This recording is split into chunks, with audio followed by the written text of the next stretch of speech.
জীবনে সফল হতে চাও তাহলে আগামী 1 মাস জাস্ট নিজেকে একটু বদলে ফেলো। কিভাবে? শোনো তাহলে। তোমার মধ্যে যত নেগেটিভ চিন্তা আউট করো মাথা থেকে। এই যেমন ধরো, একজনকে ভীষণ ভালোবাসতাম, আমাকে বুঝলো না, ঠকিয়ে চলে গেল, ক্রস। আমার বাবারও তো টাকা পয়সা নেই, আমার পরিবার ভীষণ গরিব, আমরা ভীষণ গরিব, আমরা পারবো না, ক্রস। আমাকে বন্ধু বান্ধব আত্মীয় স্বজন কেউ সাহায্য করে না। জাস্ট মাথা থেকে আউট করো। পারলে একটা বড় A4 সাইজের কাগজ নাও, তাতে লেখো পয়েন্টগুলো। তোমার মাথার মধ্যে এই যে সমস্ত নেগেটিভ চিন্তাগুলো ঘুরছে না, লেখো পয়েন্ট করে করে, দিয়ে পাশে ক্রস দাও আর দেওয়ালে সাঁটিয়ে রাখো, চিটিয়ে দাও দেওয়ালে। প্রত্যেক দিন ওইগুলোকে দেখবে আর মনে মনে বলতে থাকবে আউট। জাস্ট 30টা দিন, জাস্ট 30টা দিন করে দেখো।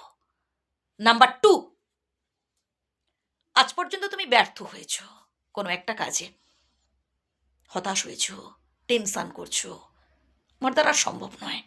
বেশ, এই যে 30টা দিন বারবার তুমি চেষ্টা করো, ওই কাজ বারবার তুমি করতে থাকো। যতবার তুমি ব্যর্থ হবে উঠে পড়ে দাঁড়াও আর মনে মনে বলতে থাকো এবারটাই ঠিক হবে, এবারটায় আমি ঠিক পারবো সফল হতে। 30টা দিন অভ্যেস করো, দেখবে 30 দিনের পর, 1 মাস পর তুমি ঠিক সফল হতে পেরেছো। আমি বলছি ভাই, তুমি ঠিক সফল হতে পেরেছো, দেখবে। আর শেষে একটা কথা বলবো, উদ্যম থাকা দরকার, মনের জোর থাকা দরকার। যে কোনো কাজে সফলতার জন্য ভাই ক্লাসে ফার্স্ট হওয়ার প্রয়োজন নেই, ডিগ্রিরও দরকার নেই, কোনো সার্টিফিকেটেরও প্রয়োজন নেই।